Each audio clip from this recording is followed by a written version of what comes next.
So రాజభోగం వేరు, రాజయోగం వేరు. సో ఇక్కడ రాజయోగం గురించి మాట్లాడుకుంటే బ్యూరోక్రాట్స్, ఐఏఎస్, ఐపీఎస్లు, ప్రత్యక్ష ఎన్నికలలో పాల్గొనేటువంటి వాళ్ళు, ఉదాహరణ సర్పంచ్ నుండి మొదలుకుంటే MPTC, ZPTC, MLA, councillor, corporator, MLA, ప్రత్యక్ష రాజకీయాల్లో ఉండేవాళ్ళు. Corporator, councillor, MLA plus elected MLC plus ఎంపీలు, లోక్సభ ఎంపీలు, మినిస్టర్లు ప్లస్ ఐపీఎస్, ఐఏఎస్లు, సో ఓఎస్జీలు, ప్రిన్సిపల్ సెక్రటరీలు, వీళ్ళందరూ కూడా రాజయోగుల కిందకి వస్తారు. రాజయోగులు అంటే ఎవరికైతే పెన్ పవర్ ఉంటుందో, ఎవరికైతే సైన్ పవర్ ఉంటుందో, సంతకం పవర్ ఉంటుందో, వాళ్ళందరినీ మనం రాజయోగులుగా భావిస్తాం. సో రాజయోగులు అవ్వాలంటే జాతకంలో రవి ఉచ్చలో ఉండాలి. జాతకంలో ఎవరికైతే రవి 11వ స్థానంలో, 10వ స్థానంలో, లగ్నములో, 2వ ఇంట్లో, 3వ ఇంట్లో, 4వ ఇంట్లో, 5వ ఇంట్లో రవి ఉంటాడో, అలాగే లగ్నాతును ధనుసు లగ్నం కానీ, కర్కాటక లగ్నం కానీ, వృశ్చిక లగ్నం కానీ, మీన లగ్నం కానీ అవుతుందో, కొంతమందికి మీనరాశిలో గురువు ఉంటాడో, అలాగే మకరం, కుంభరాశులలో శని ఉంటాడో, అలాగే కర్కాటక రాశిలో రవి కానీ, గురువు కానీ ఉంటాడో, సో ఇలాంటి కొన్ని ప్రత్యేకమైనటువంటి పరిస్థితులలో వాళ్లకు రాజయోగం అనేటువంటిది ఏర్పడుతుంది. రాజయోగం అంటే ఖచ్చితంగా గవర్నమెంట్ రిలేటెడ్గా ఉండాలి. అది రాజకీయ రంగం అవ్వచ్చు, లేదా ప్రత్యేకించి ప్రభుత్వ రంగంలో మంచి పొజిషన్లో ఉద్యోగాన్ని నిర్వహించడం అవ్వచ్చు. ఈ రెండింటిని రాజయోగులు అంటారు. రాజయోగులకు గవర్నమెంట్ ఇచ్చేటువంటి కార్లు ఉంటాయి. అవును, రాజయోగులకు ఉదాహరణ ఎమ్మెల్యేకు గవర్నమెంట్ కార్ ఇస్తుంది, గన్మెన్లు ఇస్తుంది. అట్లనే ఎంపీలకు చాలా పెద్ద ఎత్తున బెనిఫిట్స్ ఉంటాయి.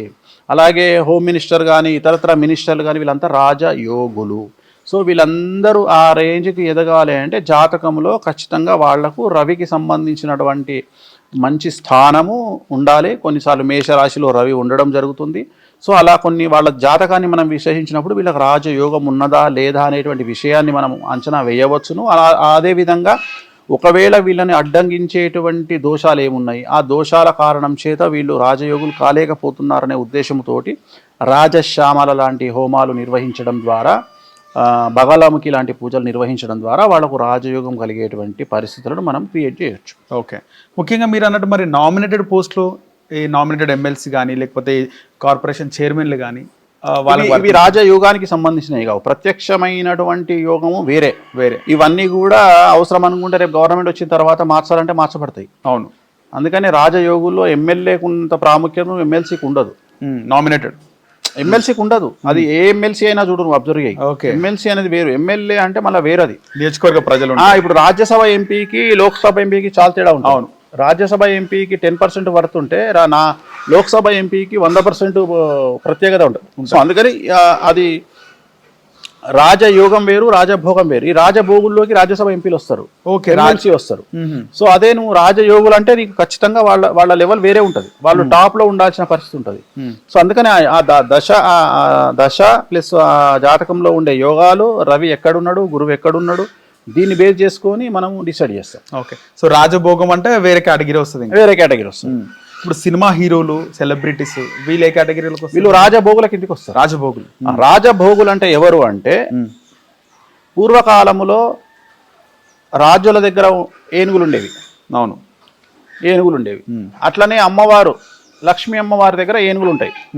అంటే ఏనుగులు అనేటువంటివి నీ కింగ్డమ్కు లేదా నీ స్ట్రేచర్కు, నీ యొక్క గొప్పతనానికి ప్రతీక. అంటే నువ్వు ఏనుగులను పెట్టుకున్నావు అంటే ఇటు తోపురా అంటారు. ఏనుగులు ఎప్పుడు పెట్టుకుంటావు అంటే నువ్వు రాజైతే పెట్టుకుంటావు, నీ దగ్గర డబ్బులు ఖర్చు చేయగలిగిన స్తోమత ఉంటే పెట్టుకుంటావు. అదే కలియుగానికి వచ్చినప్పుడు ఏనుగులు ఏవైనాయి?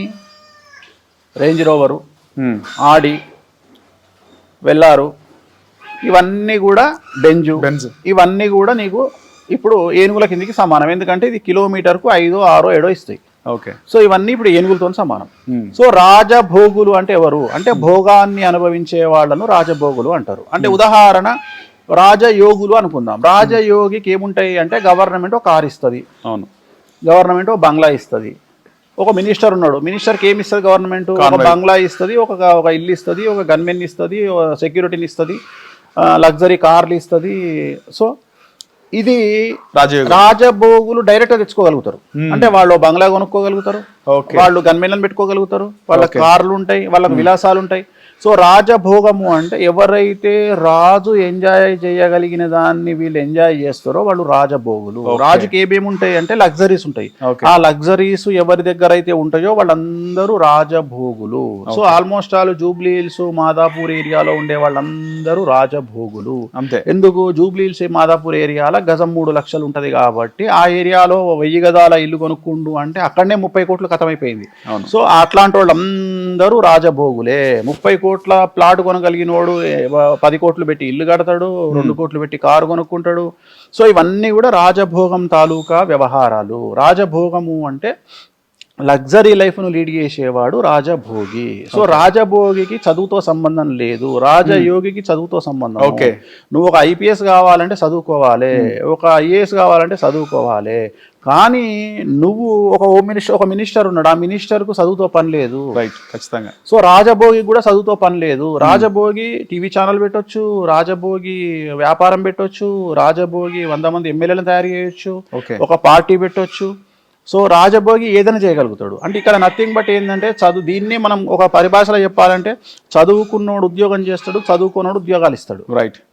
అంటే నువ్వు వ్యాపారం పెట్టడానికి చదువు అవసరం లేదు, డబ్బులుంటే చాలు. సో ఇలా డబ్బులు ఉన్న వాళ్ళందరినీ మనం రాజభోగులు అంటాం. ఉదాహరణ, సినిమా ఇండస్ట్రీలోకి వెళ్ళాలి అంటే ఒక హీరో సూపర్ స్టార్ కావాలి అంటే చదువుతో సంబంధం లేదు, టాలెంట్. ఇప్పుడు మనం తీసుకుంటే మన టాలీవుడ్ ఇండస్ట్రీలో ఉన్న హీరోలను హీరోలో తీసుకుంటే నాకు తెలిసి పీజీ చేసిన వాళ్ళు ఎవరు లేరు.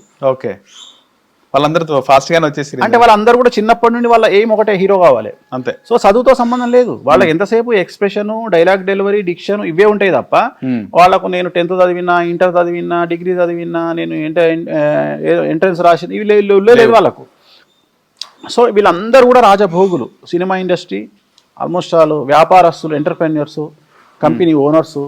నువ్వు చాలామందిని అబ్జర్వ్ చేయి, భారతదేశంలో ఉన్నటువంటి కోటీశ్వర్లందరూ కూడా మనం తీసుకుంటే 100% వేసుకుంటే దాంట్లో 87% చదువు లేనివారు, ఉద్యోగం చేయని వారే పైకి వచ్చేది.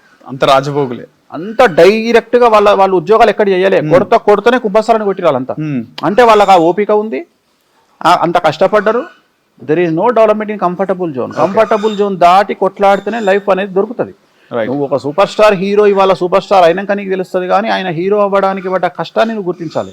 అట్లనే ఒక మినిస్టర్ ఉన్నాడు, ఆ మినిస్టర్ అవ్వడానికి నువ్వు అవ్వగానే మినిస్టర్ గొప్ప అనుకుంటావు, కానీ ఆ మినిస్టర్ పడ్డ కష్టాన్ని గుర్తించాలి. సో వాళ్ళు మానసికంగా అనుభవించే కష్టాన్ని గుర్తించాలి, వాళ్ళు ఓటమిలో ఎదుర్కొన్నటువంటి మానసికమైనటువంటి కష్టాన్ని గుర్తించాలి. అట్లనే ఇవాళ ఒక ఛానల్ పెట్టినటువంటి ఓనర్ను మనం ఏదో మాట్లాడుకుంటాం, కానీ ఆ ఛానల్ పెట్టక ముందు ఆయన పడ్డ కష్టాన్ని గుర్తించాలి. సో అట్లనే ఒక సినిమా హీరోయిన్, ఒక ఎంటర్ప్రెన్యూర్ అంటే ఒక బిజినెస్ మ్యాన్, నువ్వు ఎవరినన్నా తీసుకో, అందరూ కష్టపడి జీవితంలో చాలా కష్టపడి మానసికమైనటువంటి దెబ్బలు తిని, సమాజంలో 10 మందితో దెబ్బలు తిని, మానసికంగా హింసించబడి బయటకు వచ్చి రాజభోగాన్ని చవి చూసిన వాళ్ళే. అంటే నువ్వు ఎక్కడైతే కష్టపడతావో అక్కడ రాజభోగం నిన్ను ఎదుర్కొంటది. నువ్వు ఎక్కడైతే విపరీతమైన కష్టాన్ని అనుభవిస్తావో అక్కడ నీకు డబ్బు అధికంగా వస్తుంది. సో ఉద్యోగం చేయడంలో డబ్బు రాదు. ఉద్యోగం కాకుండా కష్టపడి నీ జీవితాన్ని నువ్వు నిలబెట్టుకోగలిగినప్పుడు ఒక వ్యాపారం ద్వారానో, ఇంకో ద్వారానో, లేదా మనసు ద్వారానో, మైండ్ ద్వారానో సంపాదిస్తే డబ్బులు వస్తాయి. సో వీళ్ళందరూ కూడా రాజభోగుల కిందకి వస్తారు. ఓకే, టైం టు టైం పనిచేసిన వాళ్ళు ఎక్కువగా ఫాస్ట్ గా సక్సెస్ గారంటారు, అంతే గారు. అంటే మీరు అన్నట్టు, మీరు అన్న ఈ రాజభోగం గురించి చూసుకుంటే తెలంగాణ ముఖ్యమంత్రి రేవంత్ రెడ్డికి 2 వస్తే వర్తిస్తే అన్నట్టు అనిపిస్తుంది. రాజయోగికి రాజభోగాలు ఉంటాయి కదా, నేను ఇందాక చెప్పింది అదే.